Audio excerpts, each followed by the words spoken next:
So mga sangkay, alamin po natin itong report tungkol sa Indonesia na nagkaroon nga po ng isang matindi at kagimbal-gimbal na pagyanig at 100 mahigit na po ang nadaling buhay dahil po sa pangyayaring ito. At ito, aalamin po natin dahil mga sangkay. Anyway, bago po tayo magpatuloy, i-like nyo po muna ang ating content or video ngayon. Ito po mismong napapanood nyo para po mapanood din po ng marami sa ating mga kababayan ang balitang ito.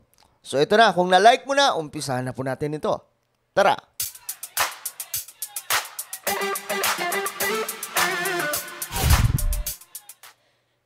Ay, nako. So ito yung balita, guys. Ayan.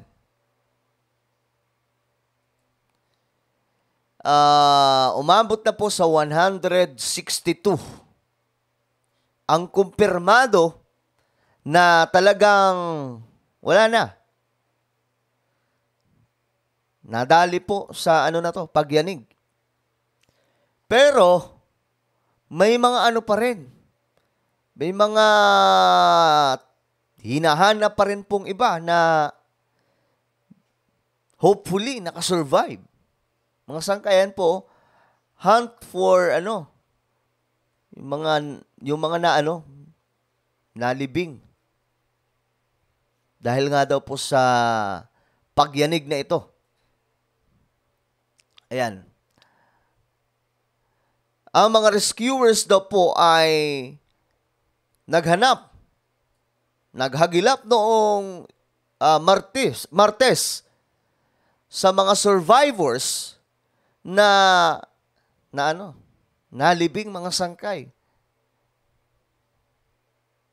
Dahil daw po sa strong, hindi lang to basta pagyanig, kundi isa pong matinding pagyanig ang nangyari kasi sa Indonesia. Sa main island of Java. Doon sa Indonesia, mga sangkay. Na umabot po sa 162 na katao. Yung nakita at kumpirmadong, kumpirmado. Nanadali po dahil sa matinding pagyanig na ito. At ang injured, mga sangkay, ay hundreds. At maliban dyan, marami pa rin umano ang natrap. Nasa ilalim po ng lupa. Natatrap and sana makasurvive yung ilan. Diba? Yung iba. O sila lahat ng mga natrap. Ang mahirap dun kung hindi na po kakayanin. Ay, nako.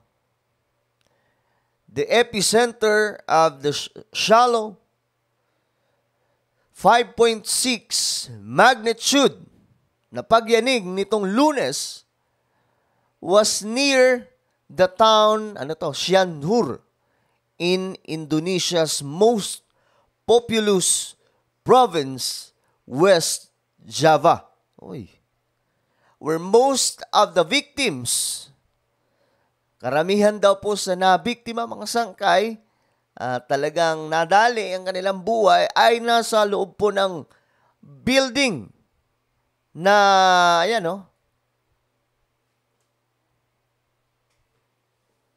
ito ang mahirap, mga sangkay, kapag ito na yung kalaban, yung mga pagyanig. Kaya nga sabi ko, ayoko tumira sa kondo. Sip-sip ko lang, ayoko tumira sa kondo kasi delikado. Isipin mo naman pagka nagkaroon ng pagyanig sa isang lugar tapos nasa isang kang mataas na kondo, ewan ko lang kung hindi mahulog yung puso mo nun. Kitang-kita mo yung building na sumasayaw. Kaya yung bagyo, madali po matukoy yan. May papasok na bagyo, pangalan ganito. Ayan na, papasok na siya. Pero itong pagyanig, mahirap po, hindi po ito nahuhulaan. Meron mga tawag dito? meron nakikita ang mga kagaya ng Feebox dito sa Pilipinas. Nakikita nila na mayroon pong mga fault line na pwedeng gumalaw. Like dito sa Metro Manila, ang sinasabing the big one na posible o manong mangyari. So nakikita po yan ng mga expert pagdating dyan. Pero ang problema, hindi po nila matukoy kung aatake ba to. I mean, mangyayari ba sa ganitong araw yung pagyanig? Kung nalalaman lang sana, no, na sa ganitong araw gagalaw yung lupa, hindi sana, lumikas na kayo. Dahil delikado. So, ito nga po yung ito yung delikado talaga. So, itong picture, ito po yung kumalat mga sangkay, pero may mga mas malala pa po talaga dito na pwedeng Yan kawawa naman. Karamihan daw po sa nadali ay mga estudyante sa isa pong Islamic boarding school.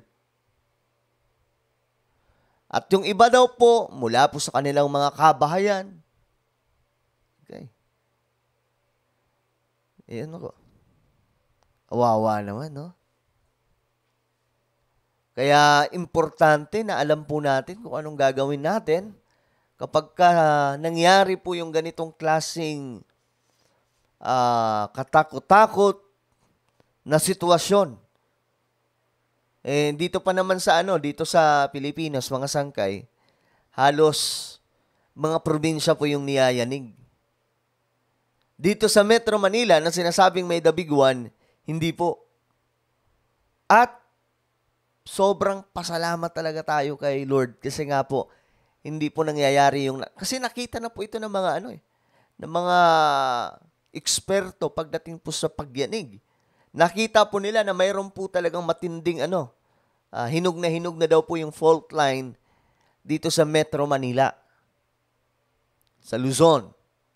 At itong mga fault line na ito mga sangkay, magkakadugtong-dugtong lamang po ito. Ibig sabihin, kapag gumalaw sa kabilang area, posibleng gumalaw yung kabilang area. Halimbawa na lamang po yung nangyari doon sa Abra. Gumalaw doon sa Abra, tapos yung kasunod na fault line, ay nasa Ilocos Norte. Ngayon, sabi ng mga eksperto pagdating dyan, posible na gumalaw din yung kasunod na fault line kasi nga po, gumalaw na yung isa eh. So at any moment, pwede daw po mangyari. Magkakadugtong-dugtong lang po talaga. So, magpasalamat talaga tayo dahil hindi po, siguro nadadaan po sa prayer, delikadong-delikado kasi talaga pag dito sa Metro Manila ito, naganap. Imagine niyo naman kung gaano kadami yung building dito sa Metro Manila at kung gaano kadami yung tao. Nakakakilabot kung iisipin. Kaya siguro dahil na rin po sa pananalangin na maraming kababayan natin, kaya hindi po ito nangyayari. Pero alam nyo, mga sangkay, ako konting galaw lang, yung minsan gumagalaw dito, nagkakaroon ng parang manipis na paggalaw. 5 seconds, pero hindi naman sobrang lakas sa paggalaw. Nakakabahan na ako eh. Dahil nga po, isang dekada na po ata, sinasabi na mayroong the big one na pwedeng maganap dito sa Luzon or Metro Manila. Kaya, ayun, mga sangkay, ito po ang nangyari doon sa Indonesia na umabot sa 162 na. 162 na. Ibig sabihin, madadagdagan pa po ito or posible pa pong madagdagan. At hundreds sa mga tao doon ang, hindi sila nasama dito sa 162. Pero injury naman ang inabot nila. So ano po inyong masasabi mga sangkay sa pangyayaring ito doon sa Indonesia? I-comment lamang po sa ibaba. Ako na po ay magpapaalam.